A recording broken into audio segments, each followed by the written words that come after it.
Hey guys, it's Melanie Hinds, your fastest Iraqi Dinar somewhere on the net. I hope you're doing well. Hey, listen, you know, Prime Minister, this is Prime Minister Al Sudani. He launched that mobile phone company with advanced 5G service. You do know that it says there's $100 billion of investments in Iraq. Remember, they did all those MOUs and then they just started writing some contracts, but they did do an MOU with Kuwait. I just want to remind you of that. They did an MOU with Kuwait. Kuwait is their next door neighbor whose currency is like 322 per US dollar. So, in other words, one Kuwaiti dinar is worth $3.22. So I think everybody's waiting on Iraq to revalue.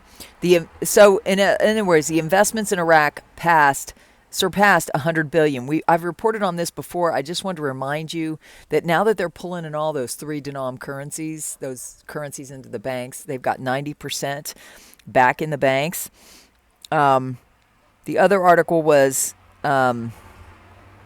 it was talking about the troops, right? Iraq forces possess high combat readiness. The Americans have been there a long time. Their troops have been training them. So they're drawing down right now. I haven't heard a lot from my guys on the ground today. I wonder why, right? He confirmed that the Iraqi government is proceeding with the end of the international coalition's mission according to a specific timetable ending in 2026. While noting that the current coalition mission is advisory, not combat, he emphasized that the Iraqi armed forces possesses high combat readiness and the ability to meet challenges.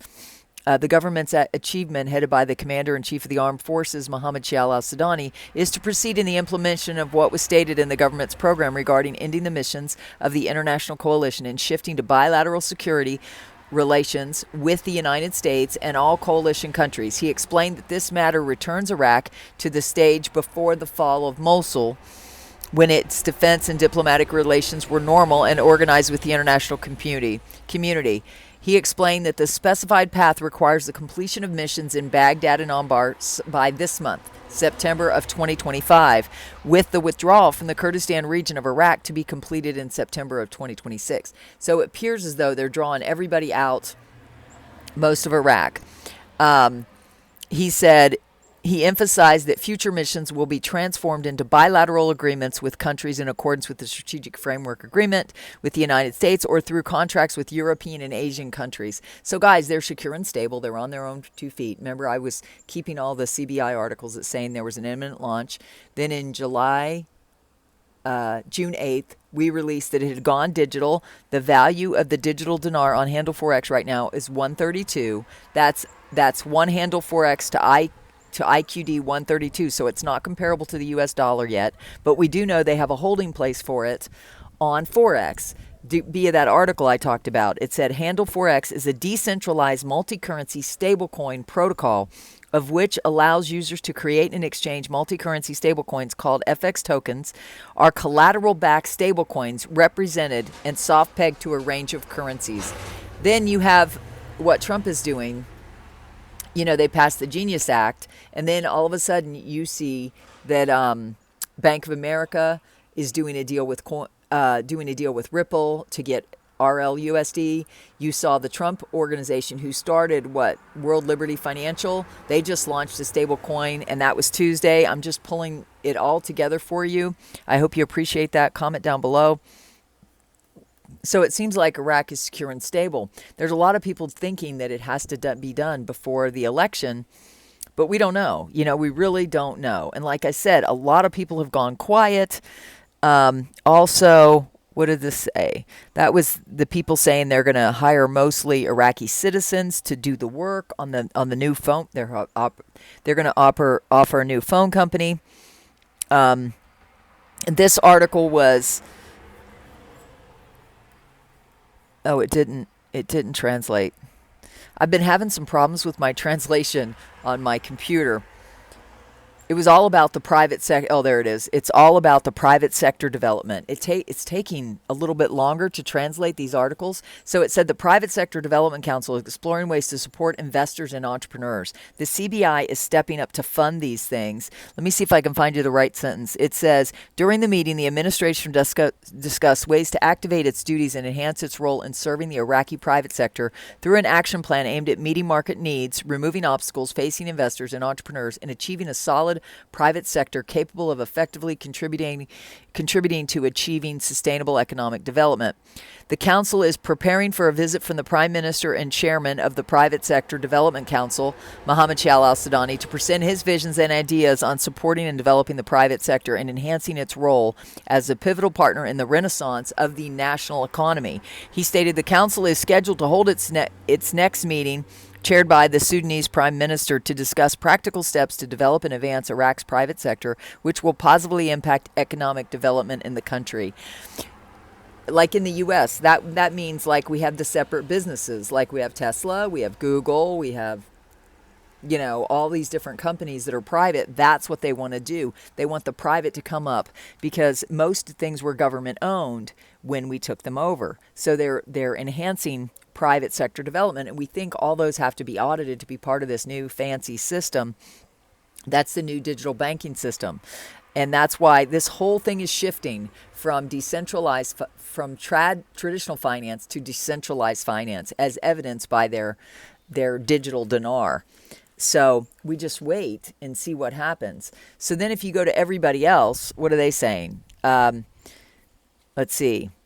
There's not a lot going on. Nader said, if they wait until after the election, won't that keep Sudani from getting elected? And Nader said, Sudani never promised you anything. Sudani never said, hey, I promise you I will change the current rate. He came out and he said the dinar is stronger than the dollar. He did. Nader's right. He did say it's stronger than the dollar, but he never promised anything to anybody because he cannot promise. You're right. Presidents cannot promise anything. This is a market-driven thing. It's usually associated with the bankers who are totally in control. And then Fun Lose says, they were responding to something another person said. It said, Iraq's central bank has been working on withdrawing excess liquidity, which includes notes with the 3 zeros from circulation. The bank managed to withdraw about 24.8 trillion Iraqi dinars, representing approximately 70% of the excess liquidity from circulation, rather than officially redenominate the currency by removing zeros. This process involves collecting these higher denom notes and gradually replacing old worn-out notes, but is distinct from a zero deletion. Yes, the zeros have not been deleted from the exchange rate. I want to say that again. The zeros have not been deleted from the exchange rate. If you Google USD to IQD, you will still see 0.00076. So they're saying they collected the 30 notes only amount to 70% to 70%, not 90%. This is way to avoid redenomination, not facilitate it.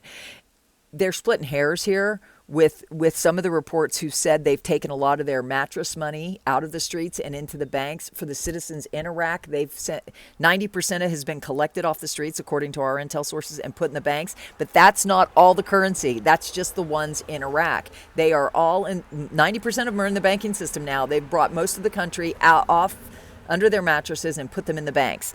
They're talking about overall, because there's 1 million holders of currency outside of Iraq.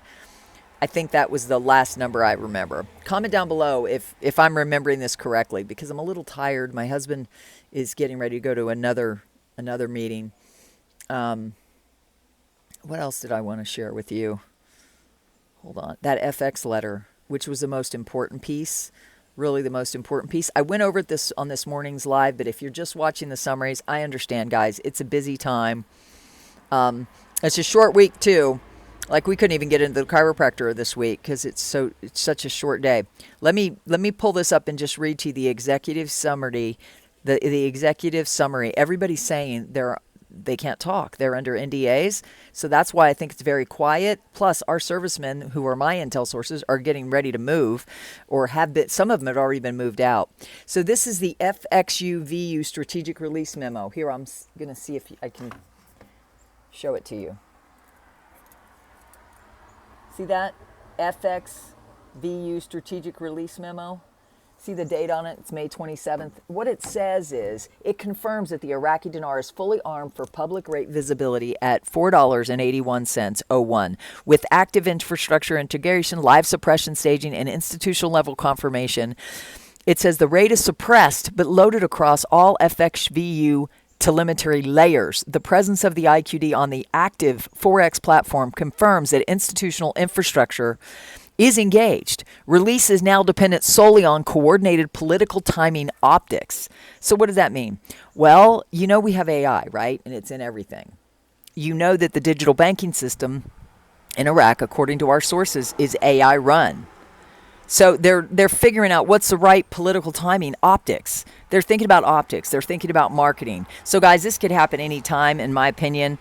And so just the fact that we have this memo stating that the presence of the IQD on all active Forex platform confirms the institutional infrastructure is engaged. This is the new digital. I think this is a sign that it's digital and it's on the new Forex. So I don't know. What do you think? And again, release is dependent solely on coordinating political timing optics. Isn't everybody getting together for a UN meeting? Right? There's a lot going on. Comment down below. What do you know about where Iraq's going to be and where Trump's going to be in New York? Right? So I don't know. It's a coordinated political timing optics. So let's keep praying that this happens as soon as possible. What do you think? Comment down below. Please give me some positive comments down below. I'm trying to get the last of the sun because, you know, summer's ending and I need sunshine every day.